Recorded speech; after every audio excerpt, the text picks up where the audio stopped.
ಅಲ್ಲ ಮಗ, ಇವತ್ತು ಮ್ಯಾಚಲ್ಲಿ ಒಂದು 500 ರೂಪಾಯಿ ಆಡಿಬಿಡು. ಮಗ ಇವೆಲ್ಲ ಮ್ಯಾಚ್ ಆಡಿ ಯಾಕೋ ಬರ್ಬೋದಾಗ್ತೀಯಾ? ಸುಮ್ಮನೆ ಇರಲಿ. 500 ರೂಪಾಯಿ ಆಡಿದ್ರೆ 1000 ರೂಪಾಯಿ ಬರುತ್ತೆ.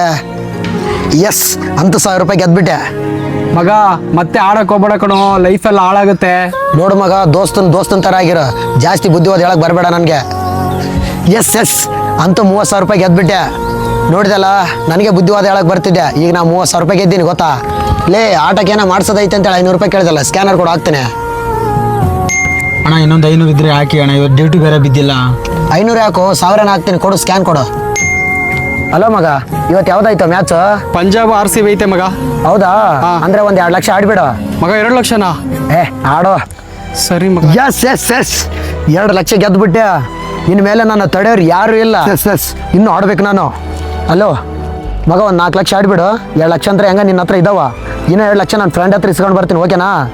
ಪಕ್ಕ ನಾವೇ ಗೆಲ್ಲೋದು. ಇರು ಮಗ, 5 ನಿಮಿಷ ಮನೆ ಹತ್ರ ಬರ್ತೀನಿ. ಮಗ ಸ್ವಲ್ಪ 2 ಲಕ್ಷ ದುಡ್ಡು ಬೇಕಾಗಿತ್ತು. ಯಾಕೋ ಮಗ, ಏನಾಯ್ತು? ಮಗ ಪ್ಲೀಸು, ಅರ್ಜೆಂಟು 2 ಲಕ್ಷ ಬೇಕಾಗಿತ್ತು. ಬೆಟ್ಟಿಂಗಲ್ಲಿ ಸೋತ್ಬಿಟ್ಟಿದ್ದೀನೋ, ಪ್ಲೀಸು ಮಗ, ಪ್ಲೀಸು. ಲೋ ಮಗ, ಬೆಟ್ಟಿಂಗ್ ಆಡಿ ದುಡ್ಡು ಸೋತಿದ್ಯೋನೋ ಮಗ. ಬೆಟ್ಟಿಂಗಿಂದ ಎಷ್ಟು ಜೀವನ ಹಾಳಾಗಿದೆಯೋ ಗೊತ್ತಾ ನಿನಗೆ?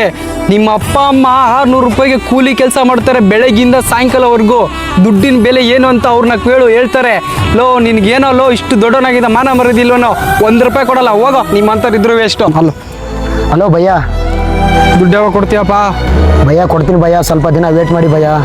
ಸ್ವಲ್ಪ ದಿನ ಏನಿಲ್ಲ, ನಿಮ್ಮ ಅಪ್ಪನಿಗೆ ಹೇಳ್ಬೇಕಾ? ಪ್ಲೀಸ್ ಭಯ್ಯ, ಮನೆಗಿನ ಹೇಳಿಬಿಟ್ಟೆ ಭಯ್ಯ, ಪ್ಲೀಸ್ ಹೇಳ್ಬೇಡ ಭಯ್ಯ ಅಪ್ಪಗೆ. ಅವೆಲ್ಲ ಗೊತ್ತಿಲ್ಲ, ಅದೇನು ಮಾಡ್ತೀಯೋ ಗೊತ್ತಿಲ್ಲ. ಅರ್ಧ ಗಂಟೆ ನಂಗೆ ದುಡ್ಡು ಬರ್ಬೇಕಷ್ಟೇ. ಪ್ಲೀಸ್ ಭಯ್ಯ, ಕೊಡ್ತೀನಿ ಭಯ್ಯ. ಇಡೋ ಫೋನು. ಏನು ಮಾಡೋದಪ್ಪ ಈಗ? ಗಾಡಿನೇ ಮಾರಿಬಿಡೋದು, ಏನು ಮಾಡೋಕ್ಕಾಗಲ್ಲ.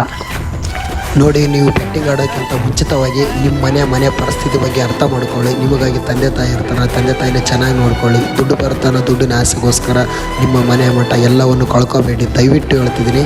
ಈ ವಿಡಿಯೋನ ದಯವಿಟ್ಟು ಬೆಟ್ಟಿಂಗ್ ಆಡೋ ಪ್ರತಿಯೊಬ್ಬರಿಗೂ ಈ ವಿಡಿಯೋನ ಶೇರ್ ಮಾಡಿ.